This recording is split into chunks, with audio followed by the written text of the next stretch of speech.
ਨਾਮੁਰਾਦ ਮਹਾਮਾਰੀ ਨੇ ਦੇਸ਼ ਭਰ ਦੇ ਵਿੱਚ ਹਾਹਾਕਾਰ ਮਚਾਈ ਹੋਈ ਹੈ। ਅਜਿਹੀ ਅਣਕਿਆਸੀ ਆਫਤ ਦੇ ਵਿੱਚ ਧਰਮੀ ਲੋਕ ਪੀੜਤਾਂ ਦਾ ਸਹਾਰਾ ਬਣ ਰਹੇ ਨੇ। ਸਿੱਖਾਂ ਨੇ ਆਪਣੇ ਵੱਡੇ ਦਿਲ ਦਾ ਮੁਜ਼ਾਹਰਾ ਕਰਦੇ ਹੋਏ ਗੁਰਦੁਆਰਾ ਰਕਾਬਗੰਜ ਸਾਹਿਬ ਦੇ ਵਿੱਚ 400 ਬੈੱਡਾਂ ਵਾਲਾ ਇੱਕ ਕੋਵਿਡ ਕੇਅਰ ਸੈਂਟਰ ਬਣਾਇਆ ਹੈ, ਜਿਹਦੇ ਵਿੱਚ ਕੋਰੋਨਾ ਮਰੀਜ਼ਾਂ ਦਾ ਧਿਆਨ ਰੱਖਿਆ ਜਾਵੇਗਾ। पूरी दुनिया के नानक नामलेवा सिखा ने एक बार फिर यह दर्शाउंदियां कि उन्होंने गुरुआं ने उन्होंने इंसानियत की भलाई और बहादुरी और शक्ति दर्शाउण की विहारक तौर पर सिक्ख्या दी हुई है। सिखा की सेवा भावना हर किस्म के वितकरे पक्षपात और भाई भतीजावाद तो उपर है। उन्होंने हरेक प्रति निम्र होने के नाल मनुखता प्रति दलेर रहने का भी सबूत पेश किया है। उन्होंने पूरी दुनिया को दस्या है कि सिख उस समय कदे पिछे नहीं हटते जदों उन्होंने योगदान की जरूरत होंदी है। उन्होंने इस औखे समय भी मिसाल पैदा की है जो देश कोरोना वायरस वर्गी नामुराद बीमारी का सामना कर रहा है। लोग समाजिक दूरियां कायम रख के एक दूजे नूं मिलन तो गुरेज कर रहे हैं, पर गुरु घर के योद्धे बिना किसी डर तो सेवा कर रहे हैं।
दिल्ली च सिखां वालों की जा रही है विशेष सेवा।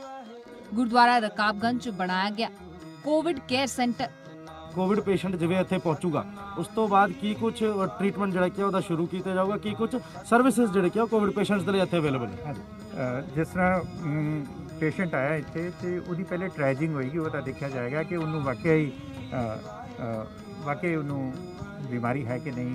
अगर बीमारी है तो उहदी ऑक्सीजन सैचुरेशन लेवल कितना है, वो वाकई इस कोविड केयर सेंटर वास्ते मेडिकल आइसोलेशन सेंटर वास्ते क्वालीफाई भी करता है कि नहीं करता। कोविड केयर जो सेंटर होंगे वो माइल्ड टू मॉडरेट सीवियरिटी के कोविड पेशेंट्स लैंदे। तो अगर सीवियर होएगा तो असीं उसका टाइम वेस्ट ना करते हुए इमीडिएटली जिहड़ा हैगा असीं उहनूं हायर सेंटर ते रैफर कर देंगे। कोरोना मरीजों के लिए इत्थे 400 बैडां दा कीता गया प्रबंध।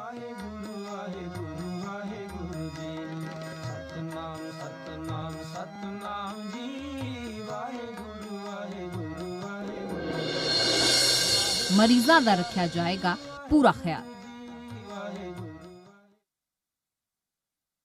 सिख कौम दे विच सेवा का जज्बा भरिया होया है। जदों भी देश या दुनिया में कोई भी मुसीबत आउंदी है तो सिख कौम सेवा लई सब तो पहला अगे आउंदी है। हुण भी कोरोना ने देश भर दे विच हाहाकार मचाई हुई है। अजिहे हालातां दे विच सिख कौम ने कोरोना मरीजां दी मदद करके एक महान मिसाल पेश की है। दिल्ली के गुरुद्वारा श्री रकाबगंज साहिब विखे DSGMC वालों एक कोविड केयर सेंटर बनाया गया है, जिथे 400 बैडां का प्रबंध करन दे नाल ऑक्सीजन का भी प्रबंध किया गया है।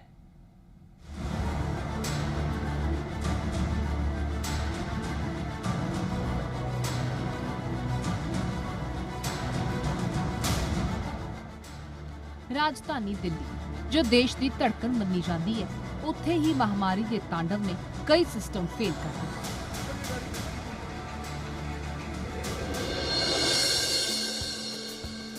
सिख धर्म के सिद्धांत मुताबक सबना दा भला मंगण वाली एक कौम अज भी उन्हां लोकां दा सहारा बनी है जो महामारी करके जीन बारे सोचण दे लई भी मजबूर जे जाते ने।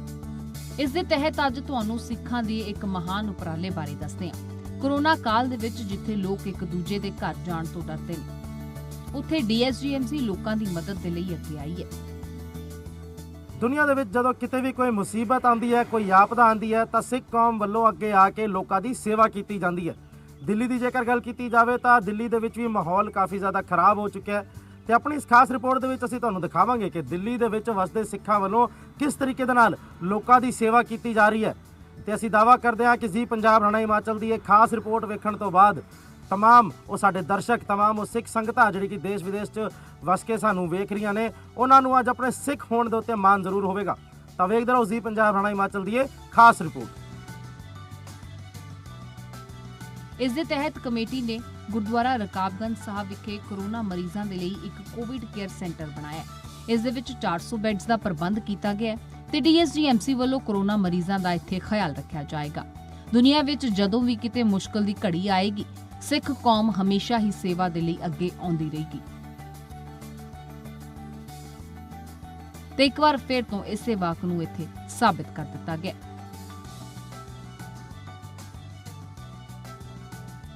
ਇਸ ਕੋਵਿਡ ਮਹਾਮਾਰੀ ਦੇ ਵਿੱਚ ਵੀ ਸਿੱਖ ਇਹਨਾਂ ਮਰੀਜ਼ਾਂ ਦੇ ਲਈ ਸਹਾਰਾ ਬਣੇ ਹੋਏ ਨੇ। ਗੁਰਦੁਆਰਾ ਸ਼੍ਰੀ ਰਕਾਬਗੰਜ ਸਾਹਿਬ ਵਿਖੇ ਡੀਐਸਜੀਐਮਸੀ ਵੱਲੋਂ ਇੱਕ ਅਨੋਖਾ ਲੰਗਰ ਵੀ ਲਗਾਇਆ ਗਿਆ। ਖਾਸ ਉਪਰਾਲਾ ਕਰਦਿਆਂ ਹੋਇਆਂ ਮਰੀਜ਼ਾਂ ਦੇ ਲਈ ਕੋਵਿਡ ਕੇਅਰ ਸੈਂਟਰ ਇੱਥੇ ਬਣਾਇਆ ਜਾ ਚੁੱਕਿਆ ਹੈ, ਜੋ ਸੇਵਾ ਭਾਵ ਇੱਥੇ ਨਜ਼ਰ ਆ ਰਿਹਾ ਹੈ। ਜ਼ਾਹਿਰ ਹੈ ਕਿ ਸਿੱਖ ਕੌਮ ਦੀ ਇਸ ਸੇਵਾ ਭਾਵਨਾ ਨੂੰ ਵੇਖਦਿਆਂ ਹੋਇਆਂ ਸਿੱਖਾਂ ਨੂੰ ਵੀ ਆਪਣੇ ਸਿੱਖ ਹੋਣ ਦਾ ਮਾਣ ਜ਼ਰੂਰ ਮਹਿਸੂਸ ਹੋਏਗਾ। ਤਾਂ ਹੁਣ ਡੀਐਸਜੀਐਮਸੀ ਤੋਂ ਸਾਡੇ ਨਾਲ ਮੌਜੂਦ ਨੇ ਹਰਮੀਤ ਸਿੰਘ ਕਾਲਕਾ ਜੀ। ਕਾਲਕਾ ਸਾਹਿਬ, ਇੱਕ ਪਾਸੇ ਇਲੈਕਸ਼ਨ ਦੀ ਜਿਹੜੀ ਕਿ ਸਰਗਰਮੀ ਚੱਲ ਰਹੀ ਸੀਗੀ, ਲੇਕਿਨ ਉਸ ਸਰਗਰਮੀ ਨੂੰ ਛੱਡ ਕੇ ਜਦੋਂ ਇਲੈਕਸ਼ਨ ਦੀ ਡੇਟਸ ਜਿਹੜੀਆਂ ਪੋਸਟਪੋਨ ਹੋਈਆਂ, ਉਸ ਤੋਂ ਪਹਿਲਾਂ ਹੀ ਡੀਐਸਜੀਐਮਸੀ ਜਿਹੜੀ ਕੀ ਹੈ ਉਹ ਇਸ ਕਾਰਜ ਦੇ ਵਿੱਚ ਲੱਗੀ ਸੀਗੀ ਕਿ ਕੋਵਿਡ ਦੇ ਦੌਰਾਨ ਦਿੱਲੀ ਵਾਸੀਆਂ ਦੀ ਸੇਵਾ ਕੀਤੀ ਜਾਵੇ। ਤਾਂ ਹੁਣ ਜਿਹੜਾ ਕੋਵਿਡ ਸੈਂਟਰ ਜਿਹੜਾ ਕੀ ਬਣਾਇਆ ਗਿਆ, ਕੇਅਰ ਸੈਂਟਰ, ਇਹਦੇ ਕੀ ਕੁਝ ਮਾਇਨੇ, ਇਹਦੇ ਕੀ ਕੁਝ ਮਕਸਦ ਸੀਗਾ? ਕਿਉਂਕਿ ਦਿੱਲੀ ਦੇ ਵਿੱਚ ਗੱਲ ਕੀਤੀ ਜਾਵੇ ਤਾਂ ਬੈੱਡਸ ਦੀ ਅਵੇਲੇਬਿਲਿਟੀ ਨਹੀਂ ਹੈ, ਆਕਸੀਜਨ ਦੀ ਅਵੇਲੇਬਿਲਿਟੀ ਨਹੀਂ ਹੈ, ਤੇ ਤੁਹਾਡੇ ਵੱਲੋਂ ਡੀਐਸਜੀਐਮਸੀ ਵੱਲੋਂ ਜਿਹੜਾ ਉਪਰਾਲਾ ਕੀਤਾ ਗਿਆ, ਇਹਦਾ ਕੀ ਮਕਸਦ ਹੈ ਮੁੱਖ ਤੌਰ ਤੇ? ਦੇਖੋ, ਇਹ ਦੋ ਗੱਲਾਂ ਵੱਖਰੀਆਂ ਨੇ। ਜੇ ਇਲੈਕਸ਼ਨ ਦੀ ਗੱਲ ਕਰੀਏ ਜਾਂ ਕੋਵਿਡ ਦੀ ਜਿਹੜੀ ਬਿਮਾਰੀ ਹੈ, ਉਸ ਸਮੇਂ ਦੇ ਵਿੱਚ ਜਿਸ ਵਕਤ ਇਲੈਕਸ਼ਨ ਚੱਲਦੇ ਜਿਸ ਵਕਤ ਦਿੱਲੀ ਦੇ ਵਿੱਚ ਇਹ ਕੇਸਿਸ ਵਧਣੇ ਸ਼ੁਰੂ ਹੋਏ, ਇੱਕ ਚਿੰਤਾ ਦਾ ਇੱਕ ਅਲਾਰਮਿੰਗ ਸਿਚੁਏਸ਼ਨ ਆ ਗਈ ਸੀ ਕਿ ਵਾਕਈ ਇਹ ਇਲੈਕਸ਼ਨਸ ਨੇ ਜਿਹੜੀਆਂ ਇਹ ਇੰਨੀਆਂ ਜ਼ਰੂਰੀ ਨਹੀਂ ਨੇ। ਇਸ ਵਕਤ ਸਭ ਤੋਂ ਵੱਡੀ ਜ਼ਰੂਰਤ ਹੈ ਲੋਕਾਂ ਦੀਆਂ ਸੇਵਾ ਕਰਨੀਆਂ, ਲੋਕਾਂ ਨੂੰ ਆਕਸੀਜਨਸ ਪ੍ਰੋਵਾਈਡ ਕਰਨੀਆਂ, ਉਹਨਾਂ ਨੂੰ ਹਸਪੀਟਲ ਪ੍ਰੋਵਾਈਡ ਕਰਾਣੇ, ਉਹਨਾਂ ਨੂੰ ਬੈੱਡਸ ਪ੍ਰੋਵਾਈਡ ਕਰਨੇ, ਕਿਉਂਕਿ ਲੋਕ ਬਹੁਤ ਜ਼ਿਆਦਾ ਪਰੇਸ਼ਾਨ ਸੀ। ਇੱਕ ਤਰਾਈ ਦਿੱਲੀ ਦੇ ਵਿੱਚ ਹੋ ਰੱਖੀ ਸੀ। ਔਰ ਹਮੇਸ਼ਾ ਦਿੱਲੀ ਦੇ ਵਿੱਚ ਔਰ ਦਿੱਲੀ ਦੇ ਆਸ-ਪਾਸ ਜਦ ਕਦੀ ਇਹੋ ਜਿਹੀ ਤਰਾਸਦੀ ਆਈ ਹੈ, ਕਦੀ ਇਹੋ ਜਿਹੀ ਮਹਾਮਾਰੀ ਆਈ ਹੈ, ਲੋਕਾਂ ਦੀ ਬਹੁਤ ਵੱਡੀ ਐਕਸਪੈਕਟੇਸ਼ਨ ਗੁਰਦੁਆਰਾ ਪ੍ਰਬੰਧਕ ਕਮੇਟੀ ਦੀ ਰਹਿੰਦੀ ਹੈ। ਔਰ ਦਿੱਲੀ ਸਿੱਖ ਗੁਰਦੁਆਰਾ ਪ੍ਰਬੰਧਕ ਕਮੇਟੀ ਦੀ ਅਗਰ ਤੁਸੀਂ ਇਲੈਕਸ਼ਨ ਨਾਲ ਜੋੜ ਕੇ ਗੱਲ ਕਰ ਲਓ ਤੇ ਮੇਨ ਮਤਲਬ ਹੀ ਗੁਰੂ ਘਰ ਦੀ ਸੇਵਾ ਹੈ, ਮਾਨਵਤਾ ਦੀ ਸੇਵਾ ਹੈ। ਔਰ ਇਹ ਸਾਡੀ ਜ਼ਿੰਮੇਵਾਰੀ ਬਣਦੀ ਸੀ ਕਿ ਅਸੀਂ ਲੋਕਾਂ ਨੂੰ ਇੱਕ ਇਸ ਚੀਜ਼ ਤੋਂ ਨਿਜਾਤ ਪਵਾ ਸਕੀਏ। ਸੋ ਅਸੀਂ ਉਸੇ ਵਕਤ ਡਿਸੀਜਨ ਲਿਆ ਔਰ ਇਹ ਜਿਹੜਾ ਕੋਵਿਡ ਕੇਅਰ ਸੈਂਟਰ ਖੋਲ੍ਹਣ ਦੀ ਗੱਲ ਕੀਤੀ। ਸਾਡੀ ਪਲੈਨਿੰਗ ਸੀ ਕਿ ਅਸੀਂ 200 ਤੋਂ ਲੈ ਕੇ 250 ਬੈੱਡ ਖੋਲ੍ਹਣ ਦੀ ਇੱਥੇ ਗੱਲ ਕੀਤੀ, ਸ਼ੁਰੂਆਤ ਕੀਤੀ, ਸਾਰਾ ਇਨਫਰਾਸਟ੍ਰਕਚਰ ਤਿਆਰ ਕੀਤਾ। ਮਗਰ ਸਾਨੂੰ ਕਈ ਇਹੋ ਜਿਹੇ ਚੈਲੰਜਸ ਨਜ਼ਰ ਆਏ ਜਿਹਦੇ ਵਿੱਚ ਸਾਨੂੰ ਨਜ਼ਰ ਆ ਰਿਹਾ ਸੀ ਕਿ ਜਦ ਤੱਕ ਪ੍ਰੋਪਰ ਇਹਦਾ ਲਿੰਕੇਜ ਕਿਸੇ ਵੱਡੇ ਹਸਪੀਟਲ ਦੇ ਨਾਲ ਨਹੀਂ ਹੋਏਗਾ, ਇੱਥੇ ਕੈਜੁਅਲਟੀਜ਼ ਵਧਣਗੀਆਂ, ਲੋਕਾਂ 'ਚ ਪ੍ਰੋਬਲਮ ਜ਼ਿਆਦਾ ਹੋਏਗੀ, ਕੋਈ ਕੇਸਿਸ ਕ੍ਰਿਟੀਕਲ ਹੋਣਗੇ ਤੇ ਸਾਨੂੰ ਉਹਨਾਂ ਨੂੰ ਕਿੱਥੇ ਲੈ ਕੇ ਜਾਣਾ। ਦੂਸਰੀ ਗੱਲ ਜਿਹੜੀ ਇਹਦੀ ਵੇਸਟ ਹੈਗਾ, ਚਾਹੇ ਉਹ ਪੀਪੀ ਕਿਟਸ ਨੇ, ਚਾਹੇ ਉੱਥੇ ਖਾਣਾ ਜਿਹੜਾ ਉਹਨਾਂ ਨੂੰ ਰੋਟੀ ਦਿੱਤੀ ਜਾਂਦੀ ਹੈ, ਉਹਨਾਂ ਦੀ ਪਲੇਟਸ ਨੇ, ਉਹਨਾਂ ਨੂੰ ਡੰਪ ਕਰਨ ਵਾਸਤੇ ਇੱਥੇ ਦੇ ਲੋਕਲ ਡੀਐਮ ਦੀ ਲੋੜ ਪਏਗੀ। ਸੋ ਇਹੋ ਜਿਹੇ ਚੈਲੰਜਸ ਜਿਸ ਵਕਤ ਸ਼ੁਰੂ ਹੋਏ, ਅਸੀਂ ਦਿੱਲੀ ਸਰਕਾਰ ਨੂੰ ਅਪਰੋਚ ਕੀਤਾ ਉਹਨਾਂ ਨੂੰ, ਕਿਉਂਕਿ ਅਸੀਂ ਪਹਿਲੇ ਹੀ ਕਿਹਾ ਸੀ ਮਗਰ ਉਹਨਾਂ ਵੱਲੋਂ ਕੋਈ ਜਵਾਬ ਨਹੀਂ ਆਇਆ ਸੀ। ਅਸੀਂ ਦੁਬਾਰਾ ਉਹਨਾਂ ਨੂੰ ਅਪਰੋਚ ਕੀਤਾ ਆਪਣੀ ਜ਼ਿੰਮੇਵਾਰੀ ਸਮਝਦੇ ਹੋਏ। ਉਹਨਾਂ ਨੇ ਜਿਸ ਤਰੀਕੇ ਦੇ ਨਾਲ ਕੰਮ ਸ਼ੁਰੂ ਕੀਤਾ, ਸਾਡੇ ਸਹਿਯੋਗੀ ਬਣੇ। ਔਰ ਅੱਜ ਜਿਸ ਵਕਤ ਵੱਡੀ ਟੀਮ ਨਾਲ ਲੱਗ ਪੈਂਦੀ ਹੈ, ਅਸੀਂ ਅੱਜ 250 ਦੀ ਜਗ੍ਹਾ 400 ਬੈੱਡ ਦਾ ਨੂੰ ਸ਼ੁਰੂ ਕਰਤਾ, ਕਿਉਂਕਿ ਇਨਫਰਾਸਟ੍ਰਕਚਰ ਆਲਰੇਡੀ ਸੀ, ਸਾਡੇ ਕੋਲ ਸਪੇਸ ਹੈਗੀ ਹੈ, ਸਾਡੇ ਕੋਲੋਂ ਮਾਧਿਅਮ ਹੈਗੇ ਸੀ ਔਰ ਸੰਗਤ ਦਾ ਬਹੁਤ ਵੱਡਾ ਸਹਿਯੋਗ ਹੈ। ਸੰਗਤ ਨੇ ਇੰਨਾ ਸਹਿਯੋਗ ਦਿੱਤਾ ਕਿ ਅਗਰ ਅਸੀਂ ਕਿਸੇ ਦੇ ਨਾਲ ਖੜੇ ਹੋ ਕੇ ਗੱਲ ਕੀਤੀ ਕਿ ਅੱਜ ਕੰਸਨਟ੍ਰੇਟਰ ਦੀ ਲੋੜ ਹੈ ਤੇ ਸ਼ਾਮੀ ਟਰੱਕਾਂ ਦੇ ਟਰੱਕ ਉਤਰਨੇ ਸ਼ੁਰੂ ਹੋਏ ਨੇ। ਇਸ ਹਿਸਾਬ ਦੇ ਨਾਲ ਮੈਂ ਸਮਝਦਾ ਕਿ ਸਾਡੀ ਬਹੁਤ ਵੱਡੀ ਜ਼ਿੰਮੇਵਾਰੀ ਬਣਦੀ ਸੀ, ਜਿੱਥੇ ਸੰਗਤ ਸਹਿਯੋਗ ਕਰਨ ਨੂੰ ਵੀ ਤਿਆਰ ਹੋਏ ਔਰ ਪ੍ਰਬੰਧਕ ਕੰਮ ਨਾ ਕਰਨ ਤੇ ਉਹਨਾਂ ਦੀ ਨਾਕਾਮਯਾਬੀ ਹੁੰਦੀ ਹੈ। ਸੋ ਮੈਂ ਸਮਝਦਾ ਕਿ ਜੋ ਅਸੀਂ ਜ਼ਿੰਮੇਵਾਰੀ ਨਿਭਾਈ ਹੈ, ਲੋਕਾਂ ਨੂੰ ਅੱਜ 400 ਬੈੱਡ ਦਾ ਇੱਥੇ ਜਿਹੜਾ ਕੋਵਿਡ ਕੇਅਰ ਸੈਂਟਰ ਸ਼ੁਰੂ ਕਰਕੇ ਦਿੱਤਾ। ਇੱਥੇ ਉਹ ਪੇਸ਼ੈਂਟਸ ਆਉਣਗੇ ਜਿਨ੍ਹਾਂ ਦੀ 85 ਤੋਂ ਉੱਪਰ ਦੀ ਆਕਸੀਜਨ ਹੋਏਗੀ, ਉਸ ਤੋਂ ਘੱਟ ਵਾਲਿਆਂ ਨੂੰ ਇੱਥੇ ਨਹੀਂ, ਕਿਉਂਕਿ ਹਸਪੀਟਲ ਨਹੀਂ ਹੈ। ਇਹ ਗੱਲ ਬਿਲਕੁਲ ਕਲੀਅਰ ਅਸੀਂ ਪੇਸ਼ੈਂਟਸ ਨੂੰ ਦੱਸ ਰਹੇ ਹਾਂ ਔਰ ਸੰਗਤ ਨੂੰ ਦੱਸ ਰਹੇ ਹਾਂ। ਔਰ ਜਿਹੜਾ ਕ੍ਰਿਟੀਕਲ ਕੋਈ ਹੋ ਜਾਂਦੀ, ਕਿਸੇ ਦੀ ਕੋਈ ਪੋਜੀਸ਼ਨ ਖਰਾਬ ਹੋ ਜਾਏ, ਉਹਦੇ ਲਈ ਅਸੀਂ 4 ਬੈੱਡ ਦਾ ਇੱਥੇ ਸੈਮੀ ਆਈਸੀਯੂ ਤਿਆਰ ਕੀਤਾ ਔਰ ਇੱਥੋਂ ਉਹਨੂੰ ਉਸੇ ਵਕਤ ਉਹਦੀ ਪੋਜੀਸ਼ਨ ਨੂੰ ਸਟੇਬਲ ਕਰਦੇ ਹੀ ਉਹਨੂੰ ਇੱਥੋਂ ਵਾਇਆ ਮਾਧਿਅਮ ਆਪਣਾ ਐਂਬੂਲੈਂਸ ਦੇ ਮਾਧਿਅਮ ਤੋਂ LNJP ਹਸਪੀਟਲ ਤੇ ਸ਼ਿਫਟ ਕਰਤਾ ਜਾਏਗਾ, ਜਿੱਥੇ ਸਰਕਾਰ ਨੇ ਸਾਨੂੰ ਆਸ਼ਵਾਸਨ ਦਿੱਤਾ, ਜੋ ਲਿੰਕੇਜ ਬਣਾਈ ਹੈ ਸਾਡੀ, ਔਰ ICU ਬੈੱਡਸ ਉੱਥੇ ਅਵੇਲੇਬਲ ਸਾਡੇ ਵਾਸਤੇ ਪ੍ਰਾਇੋਰਟੀ ਤੇ ਰੱਖੇ ਜਾਣਗੇ। ਸੋ ਮੈਂ ਸਮਝਦਾ ਕਿ ਜਿੱਥੇ ਇੱਕ ਕੋ ਵੈਂਚਰ ਬਣਿਆ ਦੋਨਾਂ ਦਾ, ਗਵਰਨਮੈਂਟ ਦਾ ਔਰ ਦਿੱਲੀ ਸਿੱਖ ਗੁਰਦੁਆਰਾ ਮੈਨੇਜਮੈਂਟ ਕਮੇਟੀ ਦਾ, ਇਹਦੇ ਨਾਲ ਦਿੱਲੀ ਦੀ ਜਨਤਾ ਨੂੰ ਬਹੁਤ ਵੱਡਾ ਫਾਇਦਾ। ਕੋਵਿਡ ਕੇਅਰ ਸੈਂਟਰ ਸਥਾਪਿਤ, 400 ਬੈੱਡਾਂ ਦਾ ਪ੍ਰਬੰਧ, ਆਕਸੀਜਨ ਦੀ ਸੁਵਿਧਾ ਤੇ ਮੁਫਤ ਲੰਗਰ ਦੀ ਸਹੂਲਤ। ਤੁਹਾਨੂੰ ਦੱਸ ਦਈਏ ਕਿ ਬੀਤੇ ਦਿਨੀ ਆਕਸੀਜਨ ਦੀ ਘਾਟ ਕਾਰਨ ਦੇਸ਼ ਭਰ ਦੇ ਵਿੱਚ ਵੱਡੀ ਗਿਣਤੀ 'ਚ ਲੋਕ ਆਪਣੀ ਜਾਨ ਗਵਾ ਚੁੱਕੇ ਨੇ। ਹਾਲੇ ਵੀ ਆਕਸੀਜਨ ਨੂੰ ਪ੍ਰਾਪਤ ਕਰਨ ਦੇ ਲਈ ਵੱਡੀ ਜਹਿਦ ਕਰਨੀ ਪੈ ਰਹੀ ਹੈ, ਪਰ ਇਸ ਮੁਸ਼ਕਿਲ ਘੜੀ 'ਚ ਸਿੱਖ ਕੌਮ ਨੇ ਗੁਰਦੁਆਰਾ ਰਕਾਬਗੰਜ ਸਾਹਿਬ ਵਿਖੇ 400 ਬੈੱਡਸ ਵਾਲਾ ਜੋ ਸੈਂਟਰ ਬਣਾਇਆ ਹੈ, ਉੱਥੇ ਹਰ ਬੈੱਡ ਦੇ ਨਾਲ ਆਕਸੀਜਨ ਦੀ ਸੁਵਿਧਾ ਵੀ ਦਿੱਤੀ ਜਾ ਰਹੀ ਹੈ। ਦਵਾਈਆਂ ਤੇ ਭੋਜਨ ਵੀ ਇੱਥੇ ਫ੍ਰੀ ਮਿਲੇਗਾ। ਦਿੱਲੀ ਸਰਕਾਰ ਨੇ ਇੱਥੇ ਡਾਕਟਰ ਤੇ ਹੋਰ ਸਿਹਤ ਮੁਲਾਜ਼ਮਾਂ ਦੀ ਤੈਨਾਤੀ ਕਰ ਦਿੱਤੀ ਹੈ ਤੇ ਇਸ ਨੂੰ ਲੋਕ ਨਾਇਕ ਹਸਪਤਾਲ ਦੇ ਨਾਲ ਜੋੜਿਆ ਗਿਆ, ਜਿਸ ਨਾਲ ਕਿਸੇ ਨੂੰ ਵੀ ਲੋੜ ਪੈਣ ਤੇ ਮਰੀਜ਼ ਨੂੰ ICU ਦਾ ਇਲਾਜ ਮਿਲ ਸਕੇ। ਫਿਲਮੀ ਅਦਾਕਾਰ ਅਮਿਤਾਭ ਬੱਚਨ ਨੇ ਵੀ ਇਸ ਕੋਰੋਨਾ ਕੇਅਰ ਸੈਂਟਰ ਦੀ 2 ਕਰੋੜ ਦੀ ਮਦਦ ਕੀਤੀ ਹੈ। ਦਿੱਲੀ ਸਿੱਖ ਗੁਰਦੁਆਰਾ ਪ੍ਰਬੰਧਕ ਕਮੇਟੀ ਦੇ ਪ੍ਰਧਾਨ ਮਨਜਿੰਦਰ ਸਿਰਸਾ ਹੋਰਾਂ ਨੇ ਇਸ ਦੇ ਲਈ ਅਮਿਤਾਭ ਬੱਚਨ ਦਾ ਸ਼ੁਕਰੀਆ ਵੀ ਅਦਾ ਕੀਤਾ।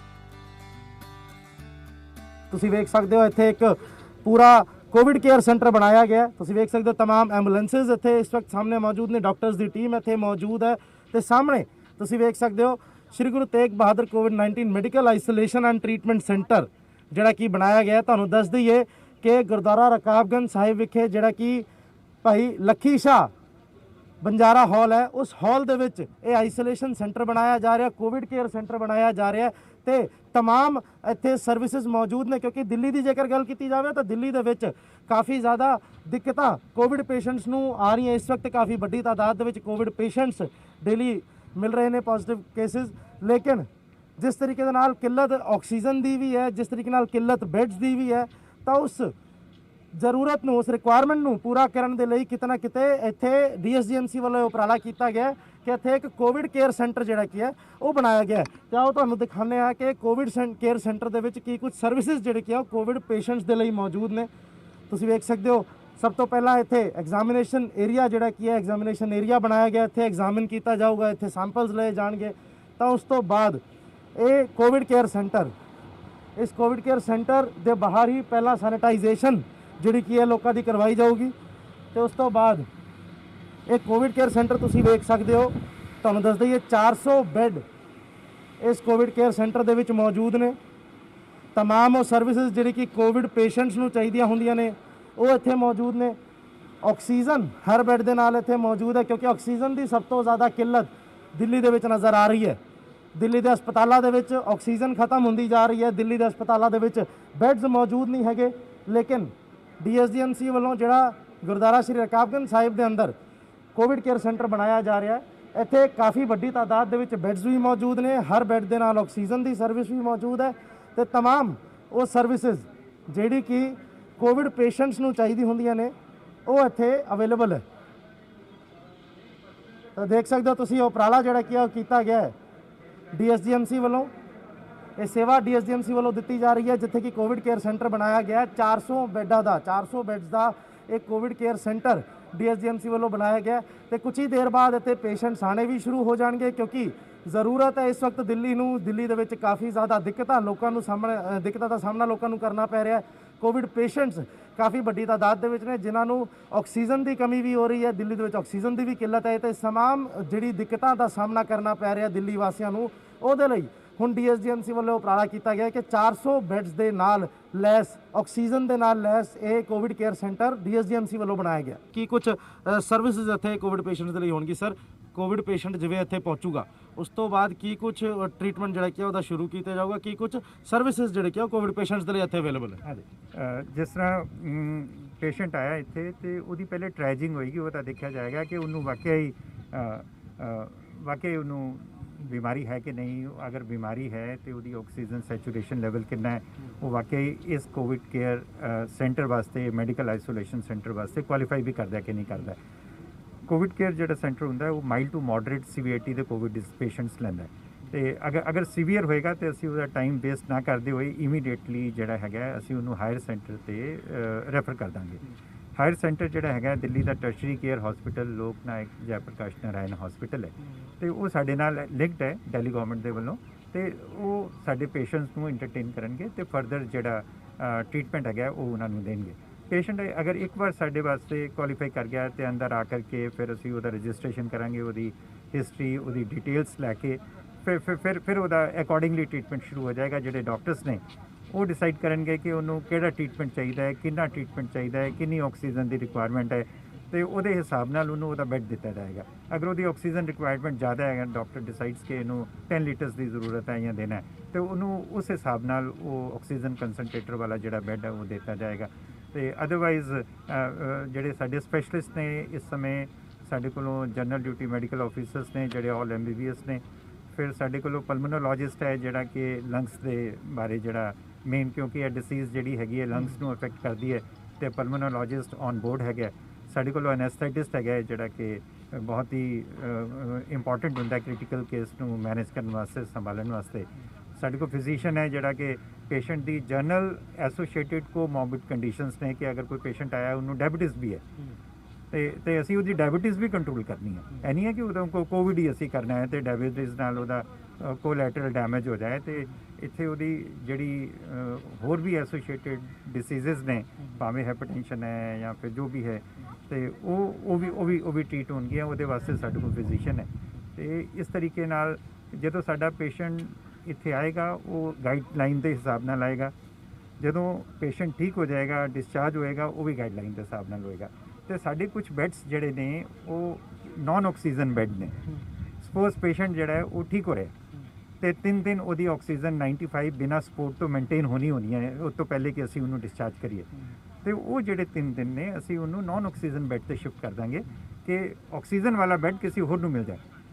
ਅਗਰ ਉੱਥੇ ਉਹ ਠੀਕ ਨਹੀਂ ਕਰ ਰਿਹਾ, ਡਿਟੋਰੇਟ ਕਰਦਾ ਤੇ ਉਹਨੂੰ ਵਾਪਸ ਜਿਹੜਾ ਹੈਗਾ ਆਕਸੀਜਨ ਵਾਲੇ ਬੈੱਡ ਤੇ ਉਹ ਸ਼ਿਫਟ ਕਰ ਦਿੱਤਾ ਜਾਏਗਾ। ਤੇ discharge policy, admission policy, treatment policy ਇਹ ਸਾਰੀ ਦੀ ਸਾਰੀ ਐਜ਼ ਪਰ ਜਿਹੜੀ government of India the Delhi government ਦੇ ਜਿਹੜੇ ਟ੍ਰੀਟਮੈਂਟ ਗਾਈਡਲਾਈਨਸ ਨੇ ਉਹਨਾਂ ਦੇ ਹਿਸਾਬ ਨਾਲ ਟ੍ਰੀਟ ਹੋਏਗਾ। ਦਿੱਲੀ ਦੇ ਵਿੱਚ ਕਰੋਨਾ ਨੇ ਕਹਿਰ ਮਚਾਇਆ ਹੋਇਆ ਹੈ ਪਰ ਸਿੱਖਾਂ ਨੇ ਸ੍ਰੀ ਗੁਰੂ ਹਰਕ੍ਰਿਸ਼ਨ ਸਾਹਿਬ ਜੀ ਦੇ ਸਿਧਾਂਤਾਂ ਤੇ ਚੱਲ ਕੇ ਇੱਕ ਵੱਖਰੀ ਮਿਸਾਲ ਪੇਸ਼ ਕੀਤੀ ਹੈ। ਕਰੋਨਾ ਕਾਲ ਵਿੱਚ ਲੋਕ ਜਿੱਥੇ ਇੱਕ ਦੂਜੇ ਦੇ ਘਰ ਵੀ ਨਹੀਂ ਜਾ ਰਹੇ, ਉੱਥੇ ਸਿੱਖਾਂ ਨੇ ਦਿੱਲੀ ਦੇ ਗੁਰਦੁਆਰਾ ਰਕਾਬਗੰਜ ਸਾਹਿਬ ਵਿਖੇ ਕੋਵਿਡ ਦੇ ਮਰੀਜ਼ਾਂ ਲਈ ਕੋਵਿਡ ਕੇਅਰ ਸੈਂਟਰ ਖੋਲ ਕੇ ਸੇਵਾ ਦੀ ਨਵੀਂ ਮਿਸਾਲ ਪੇਸ਼ ਕੀਤੀ ਹੈ। ਸਿੱਖ ਕੌਮ ਨੇ ਇਹ ਸਾਬਿਤ ਕਰ ਦਿੱਤਾ ਹੈ ਕਿ ਉਹਨਾਂ ਨੂੰ ਕਰੋਨਾ ਦਾ ਕੋਈ ਵੀ ਡਰ ਨਹੀਂ ਹੈ, ਉਹਨਾਂ ਲਈ ਸੇਵਾ ਹੀ ਸਭ ਤੋਂ ਉੱਪਰ ਹੈ। ਸਿੱਖ ਕੌਮ ਨੇ ਕਰੋਨਾ ਕਾਲ ਦੇ ਵਿੱਚ ਮਦਦ ਕਰਕੇ ਗੁਰੂ ਘਰ ਦੇ ਸੇਵਾ ਦੇ ਸਿਧਾਂਤ ਨੂੰ ਸਿਖਰਾਂ ਤੇ ਪਹੁੰਚਾ ਦਿੱਤਾ ਹੈ।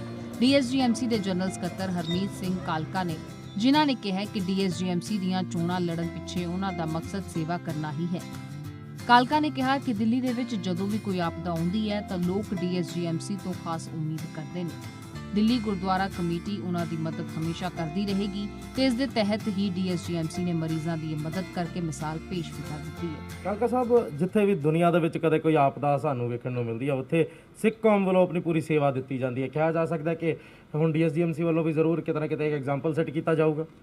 ਦੇਖੋ, ਐਗਜ਼ਾਮਪਲ ਦਿੱਲੀ ਸਿੱਖ ਗੁਰਦੁਆਰਾ ਕਮੇਟੀ ਨੇ ਨਹੀਂ ਕਰਨਾ। ਦਿੱਲੀ ਸਿੱਖ ਗੁਰਦੁਆਰਾ ਕਮੇਟੀ ਤੇ ਆਲਰੇਡੀ ਇਸ ਕੰਮਾਂ ਦੇ ਵਿੱਚ ਲਗਾਤਾਰ ਲੱਗੀ ਹੈ। ਅਗਰ 1.5 ਸਾਲ ਤੋਂ ਦੇਖੀਏ ਜਦ ਤੋਂ ਮਹਾਮਾਰੀ ਸ਼ੁਰੂ ਹੋਈ ਹੈ, ਜੋ ਐਗਜ਼ਾਮਪਲ ਦੁਨੀਆ ਦੇ ਵਿੱਚ ਸਾਡੀ ਕਮੇਟੀ ਨੇ ਐਗਜ਼ਾਮਪਲ ਸੈੱਟ ਕਰਤਾ, ਚਾਹੇ ਪਿਛਲੀ ਵਾਰ ਵੀ ਰੋਜ਼ 2 ਲੱਖ ਬੰਦਿਆਂ ਨੂੰ ਲੰਗਰ ਛਕਾਣਾ, ਰੋਜ਼ ਜਿਸ ਤਰੀਕੇ ਦੇ ਨਾਲ ਅਸੀਂ ਲਗਾਤਾਰ ਉਸ ਤੋਂ ਬਾਅਦ ਮੈਡੀਕਲ ਲਾਈਨਸ ਦੇ ਵਿੱਚ ਦਿੱਲੀ ਦੀ ਸੰਗਤ ਨੂੰ 50 ਫ੍ਰੀ ਆਫ ਕਾਸਟ ਜਿਹੜੀ ਡਾਇਲਿਸਿਸ ਕਰਾ ਰਿਹਾ, ਜਿਹੜੀ 50 ਰੁਪਏ ਦੇ ਵਿੱਚ MRI ਕਰਾ ਰਿਹਾ, ਇਹ ਸੇਵਾ ਆਲਰੇਡੀ ਪਹਿਲੇ ਚੱਲ ਰਹੀਆਂ ਸੀ।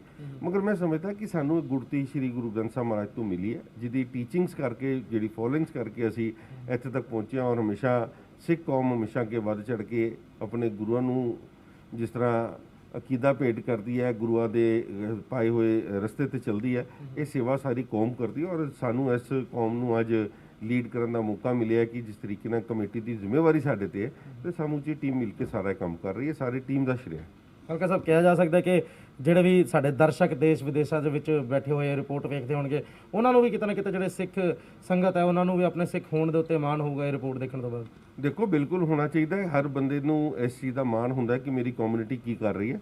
ਔਰ ਸਭ ਤੋਂ ਵੱਡੀ ਮਾਣ ਦੀ ਗੱਲ ਸਾਡੇ ਭਰਾਵਾਂ ਦੇ ਉੱਤੇ ਹੈ ਕਿ ਇਹਨਾਂ ਦੇ ਸਹਿਯੋਗ ਦੇ ਨਾਲ ਜੇ ਵਿਦੇਸ਼ਾਂ 'ਚ ਬੈਠੇ ਹੈ, ਦੇਸ਼ ਦੇ ਕਿਸੇ ਕੋਨੇ 'ਚ ਬੈਠੇ, ਉਹਨਾਂ ਨੂੰ ਪਤਾ ਚੱਲਿਆ ਹੈ ਕਿ ਦਿੱਲੀ ਸਿੱਖ ਗੁਰਦੁਆਰਾ ਪ੍ਰਬੰਧਕ ਕਮੇਟੀ ਨੇ ਇੱਕ ਹੀਲਾ ਅੱਗੇ ਵਧਾਇਆ ਹੈ, ਉਹਨਾਂ ਨੇ ਸ਼ੁਰੂ ਕੀਤਾ ਕੋਈ ਕੰਮ ਨੂੰ ਅੱਗੇ ਲੈ ਕੇ ਜਾ ਰਹੇ ਨੇ, ਤਾਂ ਉਹਨਾਂ ਨੇ ਸਾਡੇ ਸਹਿਯੋਗੀ ਬਣੇ ਨੇ।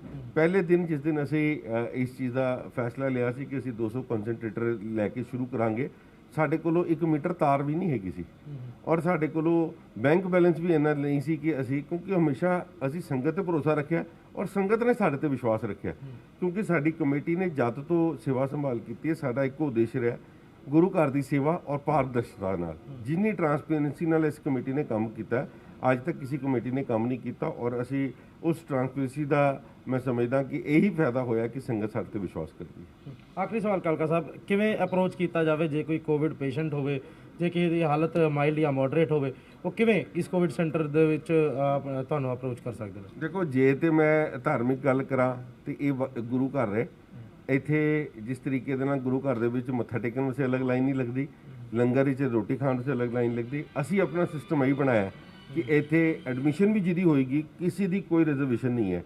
ਇੱਥੇ ਦਿੱਲੀ ਸਿੱਖ ਗੁਰਦੁਆਰਾ ਕਮੇਟੀ ਦੇ ਕਿਸੇ ਮੈਂਬਰ ਦੀ ਅਲੱਗ ਰਿਜ਼ਰਵੇਸ਼ਨ ਨਹੀਂ ਹੈਗੀ, ਕਿਸੇ ਪ੍ਰਧਾਨ ਦੀ, ਸੈਕਟਰੀ ਦੀ, ਨਾ ਹੀ ਅਸੀਂ ਸਰਕਾਰ ਦੀ ਇਹੋ ਜਿਹੀ ਕੀਤੀ ਹੈ। ਫਸਟ ਕਮ ਫਸਟ ਸਰਵਿਸ ਹੈ। ਜਿਹੜਾ ਬੰਦਾ ਇੱਥੇ ਆਏਗਾ ਔਰ ਇੱਕ ਵੀ ਬੈੱਡ ਖਾਲੀ ਹੋਏਗਾ ਉਹ ਵਾਪਸ ਨਹੀਂ ਜਾ ਸਕਦਾ। ਸੋ ਮੈਂ ਲੋਕਾਂ ਨੂੰ ਇਹੀ ਬਾਰ-ਬਾਰ ਅਪੀਲ ਕਰ ਰਿਹਾ, ਇੱਕ ਅਸੀਂ ਟੋਲ ਫ੍ਰੀ ਨੰਬਰ ਦਿੱਤਾ ਹੋਇਆ, ਉਹਦੇ ਉੱਤੇ ਆਪਣਾ ਬੁਕਿੰਗ ਕਰਾਉਣ ਡਾਕਟਰਸ ਨੂੰ ਔਰ ਆਪਣੀ ਰਿਪੋਰਟ ਭੇਜ ਦੇਣ, ਕਿਉਂਕਿ ਕਈ ਵਾਰ ਖੱਜਲ ਖੁਆਰ ਹੁੰਦੇ ਆ, ਕਈ ਲੋਕ ਵਾਕਈ ਇੱਥੇ ਪਹੁੰਚ ਨਹੀਂ ਪਾਉਂਦੇ, ਉਹਨਾਂ ਨੂੰ ਐਂਬੂਲੈਂਸ ਦੀ ਲੋੜ ਹੈ। ਸੋ ਅਸੀਂ ਉਹਨਾਂ ਦਾ ਆਕਸੀਜਨ ਲੈਵਲ ਦੇਖਣ ਤੋਂ ਬਾਅਦ ਉਹਨਾਂ ਨੂੰ ਇੱਥੇ ਲੈ ਕੇ ਆਵਾਂਗੇ। ਇਸ ਗੱਲ ਦੀ ਕਲੈਰਿਟੀ ਇੱਕੋ ਰੱਖੀ ਹੋਈ ਹੈ, ਸਿਰਫ ਇੱਕੋ ਇੱਕ ਕ੍ਰਾਈਟੇਰੀਆ, ਪੋਜ਼ਿਟਿਵ ਰਿਪੋਰਟ ਹੋਣੀ ਚਾਹੀਦੀ ਕੋਵਿਡ ਦੀ, ਆਧਾਰ ਕਾਰਡ ਹੋਣਾ ਚਾਹੀਦਾ ਔਰ ਨਾਲ ਉਹਦੀ ਜਿਹੜੀ ਆਕਸੀਜਨ ਹੈ ਅਬਵ 85 ਹੋਣੀ ਚਾਹੀਦੀ। ਗੁਰੂ ਘਰ ਨੇ ਦਿੱਤਾ ਸੇਵਾ ਦਾ ਸਿਧਾਂਤ, ਗੁਰੂ ਹਰਕ੍ਰਿਸ਼ਨ ਸਾਹਿਬ ਨੇ ਵੀ ਕੀਤਾ ਸੀ ਉਦਾਰ। ਚੇਚਕ ਦੀ ਬਿਮਾਰੀ ਤੋਂ ਦਵਾਈ ਸੀ ਮੁਕਤੀ, ਡੀਐਸਜੀਐਮਸੀ ਕਰ ਰਹੀ ਹੈ ਲੋਕਾਂ ਦੀ ਸੇਵਾ। ਤੁਹਾਨੂੰ ਦੱਸ ਦਈਏ ਕਿ ਇਹ ਪਹਿਲੀ ਵਾਰ ਨਹੀਂ ਸੀ ਕਿ ਸਿੱਖਾਂ ਨੇ ਦਿੱਲੀ ਦੇ ਵਿੱਚ ਸੇਵਾ ਕੀਤੀ ਹੈ। ਜੇਕਰ ਇਤਿਹਾਸ ਨੂੰ ਗੌਰ ਨਾਲ ਪੜ੍ਹੀਏ ਤਾਂ ਗੁਰੂ ਸ਼੍ਰੀ ਹਰਕ੍ਰਿਸ਼ਨ ਸਾਹਿਬ ਨੇ ਵੀ ਲੋਕਾਂ ਦਾ ਉਧਾਰ ਕੀਤਾ ਸੀ। ਇਸ ਦੇ ਬਾਰੇ ਦਰਸ਼ਕਾਂ ਨੂੰ ਜਾਣਕਾਰੀ ਦਿੱਤੀ ਜਾਏਗੀ ਤੇ ਨਾਲ ਹੀ ਗੁਰਦੁਆਰਾ ਸ਼੍ਰੀ ਬੰਗਲਾ ਸਾਹਿਬ ਦੇ ਦਰਸ਼ਨ ਵੀ ਕਰਵਾਏ ਜਾਣਗੇ। ਇਤਿਹਾਸ ਮੁਤਾਬਕ ਸ਼੍ਰੀ ਗੁਰੂ ਹਰਕ੍ਰਿਸ਼ਨ ਸਾਹਿਬ ਜੀ ਜਦੋਂ ਦਿੱਲੀ ਪਹੁੰਚੇ ਤਾਂ ਇੱਥੇ ਚੇਚਕ ਦੀ ਬਿਮਾਰੀ ਫੈਲੀ ਹੋਈ ਸੀ। ਸੰਗਤਾਂ ਨੂੰ ਪਤਾ ਲੱਗਿਆ ਤਾਂ ਗੁਰੂ ਸਾਹਿਬ ਦੇ ਦਰਸ਼ਨਾਂ ਦੇ ਲਈ ਉਹ ਆਉਣ ਲੱਗ ਪਈਆਂ। ਗੁਰੂ ਸਾਹਿਬ ਨੇ ਦਵਾਈਆਂ ਤੇ ਰੱਬੀ ਬਾਣੀ ਦਾ ਪਾਠ ਕੀਤਾ, ਅਨੇਕਾਂ ਰੋਗੀਆਂ ਨੂੰ ਇੱਥੇ ਰੋਗ ਮੁਕਤ ਕਰ ਦਿੱਤਾ, ਪਰ ਉਹ ਖੁਦ ਬਿਮਾਰ ਪੈ ਗਏ। ਉਹਨਾਂ ਨੂੰ ਵੀ ਚੇਚਕ ਹੋਇਆ। ਜਦੋਂ ਰਾਜਾ ਜੈ ਸਿੰਘ ਤੇ ਸੰਗਤ ਨੇ ਕਿਹਾ ਕਿ ਤੁਸੀਂ ਤਾਂ ਅਨੇਕਾਂ ਨੂੰ ਚੇਚਕ ਤੋਂ ਬਚਾ ਲਿਆ, ਫਿਰ ਖੁਦ ਰੋਗ ਮੁਕਤ ਕਿਉਂ ਨਹੀਂ ਹੁੰਦੇ, ਤਾਂ ਇਸ ਤੇ ਗੁਰੂ ਸਾਹਿਬ ਨੇ ਕਿਹਾ ਕਿ ਅਕਾਲ ਪੁਰਖ ਦਾ ਬੁਲਾਵਾ ਆ ਗਿਆ ਤੇ ਇਸ ਲਈ ਹੁਣ ਇਹ ਰੋਗ ਹੀ ਚੋਲਾ ਬਦਲਣ 'ਚ ਸਹਾਈ ਹੋ ਰਿਹਾ ਹੈ। ਇਸ ਤੋਂ ਪਹਿਲਾਂ ਅਸੀਂ ਤੁਹਾਨੂੰ ਦੱਸਿਆ ਕਿ ਕਿਸ ਤਰੀਕੇ ਦੇ ਨਾਲ ਡੀਐਸਜੀਐਮਸੀ ਵੱਲੋਂ ਦਿੱਲੀ ਦੇ ਲੋਕਾਂ ਦੀ ਸੇਵਾ ਕੀਤੀ ਜਾ ਰਹੀ ਹੈ, ਹਿਊਮੈਨਿਟੀ ਦੀ ਸੇਵਾ ਕੀਤੀ ਜਾ ਰਹੀ ਹੈ। ਲੇਕਿਨ ਜੇਕਰ ਆਪਾਂ ਇਤਿਹਾਸ ਵੱਲ ਝਾਤੀ ਮਾਰ ਕੇ ਵੇਖੀਏ ਤਾਂ ਇਹ ਪਹਿਲੀ ਵਾਰੀ ਨਹੀਂ ਹੈ ਜਦੋਂ ਸਿੱਖ ਜਗਤ ਵੱਲੋਂ ਦਿੱਲੀ ਦੇ ਲੋਕਾਂ ਲਈ ਕੁਝ ਕੀਤਾ ਜਾ ਰਿਹਾ। ਇਸ ਤੋਂ ਪਹਿਲਾਂ ਵੀ ਸਾਡੇ ਗੁਰੂ ਸਾਹਿਬਾਨ ਵੱਲੋਂ, ਸ਼੍ਰੀ ਗੁਰੂ ਹਰਕ੍ਰਿਸ਼ਨ ਜੀ ਵੱਲੋਂ ਦਿੱਲੀ ਦੇ ਲੋਕਾਂ ਦਾ ਉਧਾਰ ਕੀਤਾ ਗਿਆ ਸੀਗਾ। ਤੇ ਇਤਿਹਾਸ ਦੇ ਉਸ ਪੰਨੇ ਨਾਲ ਆਪਣੇ ਦਰਸ਼ਕਾਂ ਨੂੰ ਜਾਣੂ ਕਰਵਾਉਣ ਦੇ ਲਈ ਅਸੀਂ ਅੱਜ ਪਹੁੰਚਿਆ ਗੁਰਦੁਆਰਾ ਸ਼੍ਰੀ ਬੰਗਲਾ ਸਾਹਿਬ ਵਿਖੇ। ਤੇ ਆਓ ਤੁਹਾਨੂੰ ਦਰਸ਼ਨ ਕਰਾਉਂਦੇ ਗੁਰਦੁਆਰਾ ਸ਼੍ਰੀ ਬੰਗਲਾ ਸਾਹਿਬ ਦੇ, ਤੇ ਨਾਲ ਦੇ ਨਾਲ ਇਤਿਹਾਸ ਦੇ ਉਸ ਪੰਨੇ ਨਾਲ ਵੀ ਜ਼ਰੂਰ ਤੁਹਾਨੂੰ ਜਾਣੂ ਕਰਵਾਵਾਂਗੇ।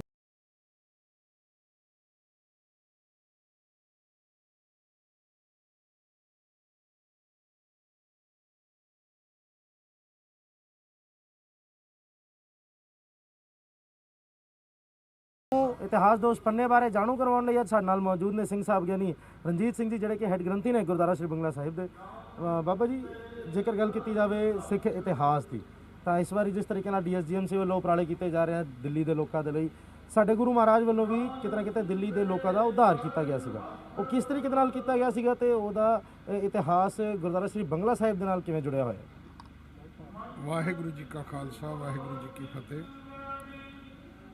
ਇਹ ਗੱਲ 1663 ਦੀ ਹੈ। ਗੁਰੂ ਹਰਕ੍ਰਿਸ਼ਨ ਸਾਹਿਬ ਮਹਾਰਾਜ ਦਿੱਲੀ ਆਏ, ਜਿੱਥੇ ਆਪਾਂ ਖਲੋਤੇ ਆ। ਇਹ ਰਾਜਾ ਜੈ ਸਿੰਘ ਦਾ ਬੰਗਲਾ ਸੀ। ਰਾਜਾ ਜੈ ਸਿੰਘ ਨੇ ਆਪਣੇ ਬੰਗਲੇ ਵਿੱਚ ਸਤਿਗੁਰੂ ਜੀ ਨੂੰ ਠਹਿਰਾਇਆ। ਗੁਰੂ ਜੀ ਦੇ ਠਹਿਰਨ ਕਰਕੇ, ਗੁਰੂ ਜੀ ਦੇ ਚਰਨ ਪੈਣ ਕਰਕੇ ਇਹ ਰਾਜੇ ਜੈ ਸਿੰਘ ਦੇ ਬੰਗਲੇ ਤੋਂ ਬੰਗਲਾ ਸਾਹਿਬ ਬਣਿਆ।